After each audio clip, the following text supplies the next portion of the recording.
Benjamin Netanyahu, Israel's longest-serving prime minister, has faced a series of legal challenges since 2017 that have polarized public opinion and reshaped the nation's political discourse.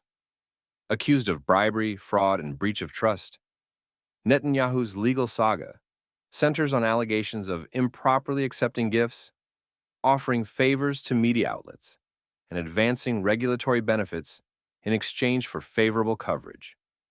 While his opponents argue that these cases represent a legitimate effort to uphold accountability and the rule of law, many Israelis have framed the proceedings as politically motivated lawfare, an attempt to achieve through legal means what his adversaries could not accomplish at the ballot box. Questioning whether a legal case against a politician constitutes lawfare is not necessarily an exercise in conspiracy mongering or cynicism. It is an invitation to embrace nuance. After all, two truths can coexist in uneasy harmony. The charges can be grounded in solid evidence, while the timing, orchestration, or fervor of the proceedings can drip with political intent. Justice and politics are not mutually exclusive realms. They often dance together, albeit to a tune that is as much about power as it is about principle. The real intrigue lies in deciphering whether the scales of justice are genuinely balanced, or whether someone has slipped a thumb onto the lever. The duality of lawfare lies in its capacity to inhabit two realities simultaneously, like a Schrödinger's cat of jurisprudence. This complexity is what makes lawfare such a tantalizingly slippery concept. To question the motivations behind a case is not to dismiss its legitimacy outright. It is to ask whether the scales of justice are being subtly tilted by unseen hands, reshaping accountability into a tool of advantage. Take, for instance, the notion of timing in high-profile cases. Evidence may exist, emails, phone records, financial trails, but the decision to pursue charges at a particular moment can transform a case from a matter of law into a matter of political strategy. It is as though the prosecution is whispering, "Why let a perfectly good scandal go to waste?" The evidence might be real, but its rollout can be orchestrated to create maximum public impact, destabilize political opponents, or distract from inconvenient narratives elsewhere. Furthermore, this duality does not just apply to the accusers, but also to the accused. A politician under fire may genuinely have skeletons in their closet, yet they can still weaponize the legal proceedings against them. The accused often pivot, not to defend their actions, but to paint the charges as part of a broader conspiracy, a ploy by elites, shadowy forces, or political rivals to silence or destroy them. This strategy, often dripping with bravado and righteous indignation, is not just about survival. It is about reframing the narrative. The court of public opinion, after all, can be far more consequential than any verdict handed down in a courtroom. Such cases are ultimately about perception. Lawfare thrives in the gray areas where justice and politics overlap. It invites us to ask uncomfortable questions. Who benefits from these proceedings? Why now? Is justice being served or is it being staged? The answers are rarely straightforward, but the act of asking underscores an essential truth. Justice, to be legitimate, must not only be done, but must be seen to be done, untainted by ulterior motives. To acknowledge this paradox is not to deny justice or excuse wrongdoing. It is to remain vigilant, to hold both accusers and accused to the highest standards of transparency and accountability. The moment we stop questioning the motivations behind power is the moment we stop defending justice itself. In the end, the real battle is not between politicians and prosecutors. It is between those who seek to uphold the integrity of the law and those who would twist it to serve their own ends.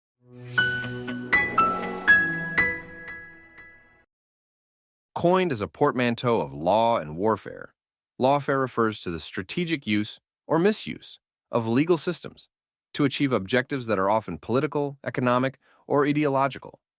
It is less about seeking justice and more about weaponizing legal mechanisms to suppress, intimidate, or delegitimize an opponent. The irony, as history and contemporary cases reveal, is that lawfare often generates outcomes precisely opposite to its intentions. Instead of eroding credibility, it fortifies it. Instead of extinguishing popularity, it transforms the quote-unquote victim into a hero, celebrated by their followers and beyond. Lawfare's appeal lies in its veneer of legitimacy. Unlike overt acts of suppression, such as censorship or brute force, lawfare cloaks itself in the robes of due process. A lawsuit here, an indictment there, and the optics suggest impartiality and order. Yet beneath this facade often lies a strategic intent to drown an adversary in litigation costs, tarnish their reputation, or tie them up in bureaucratic knots. Take, for example, the infamous case of Julian Assange.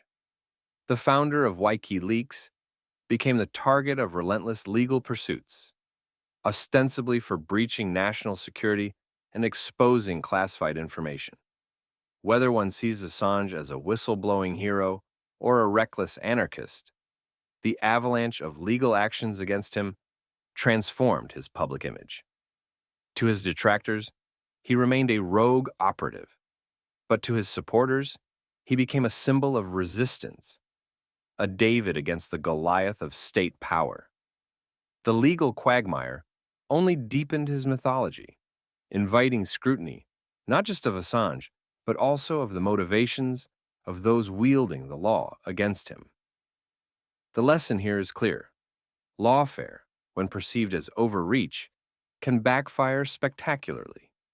It transforms an adversary into a controversial issue that attracts a great deal of public attention, galvanizing their base and attracting sympathizers who might otherwise have remained indifferent.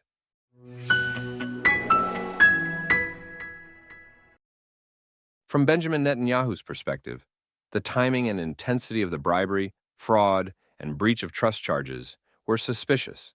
The investigations emerged at a period when his political dominance seemed unassailable, leading critics to question whether the legal actions were aimed at undermining his leadership rather than pursuing genuine justice.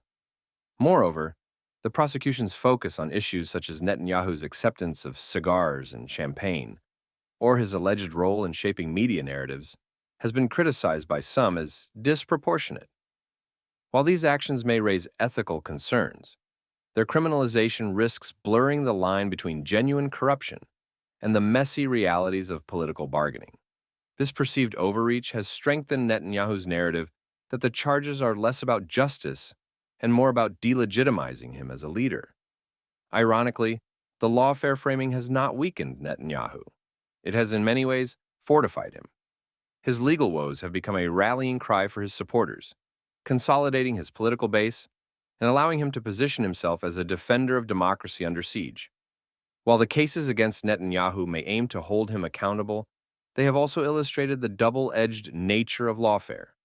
The very act of seeking to diminish his influence has inadvertently strengthened his hold on power. So when, in a massive legal bombshell, the International Criminal Court on Thursday issued arrest warrants for Netanyahu and former Defense Minister Yoav Gallant on charges of crimes against humanity and war crimes, I could not help myself from thinking that this was another attempt at lawfare, especially since the decision marked the first time that the International Criminal Court has ever issued arrest warrants against leaders of a democratic country. The timing is indeed a masterpiece of manipulation, the kind of high-stakes theater that makes geopolitics feel like a wicked season finale of an HBO drama series. Yesterday, just a day before this bombshell announcement, the 10 non-permanent members of the United Nations Security Council speciously sponsored a resolution for an unconditional ceasefire in Gaza that did not explicitly call for the immediate release of hostages. All other countries on the 15-seat council voted in favor of the resolution, but the U.S. honorably vetoed it. This reeks of nefarious orchestration, a carefully calculated attempt to muddy the waters and end the war well short of Hamas and Hezbollah's inevitable defeat. The question isn't if someone is pulling the strings, it's who has the most to gain by sowing chaos and stoking divisions within Israel itself. Enter the shadowy, ever-present specter of anti-Israel animus, that peculiar international pastime where agendas are sharpened at the expense of Jewish sovereignty. Who could this be? Perhaps one of those self-proclaimed champions of quote-unquote justice who regularly grace the pages of international opinion columns, denouncing Israel's every move while conveniently ignoring the atrocities of its adversaries. Or perhaps it is the work of an ideological puppet master who knows that lawfare is the only recourse against Israel's superior military and intelligence. One does not need to squint too hard to see the familiar patterns of age-old prejudices cloaked in modern rhetoric, the finger-pointing, the double standards, the strategic silences in the face of real terror. But here's the kicker. Israel has weathered storms like this before, and its enemies consistently underestimate the resilience of its people. Yes, these legal troubles may cause momentary ripples in the public sphere, but they also provide Israel with yet another opportunity to tap into the collective defiance that has defined the Jewish state's history.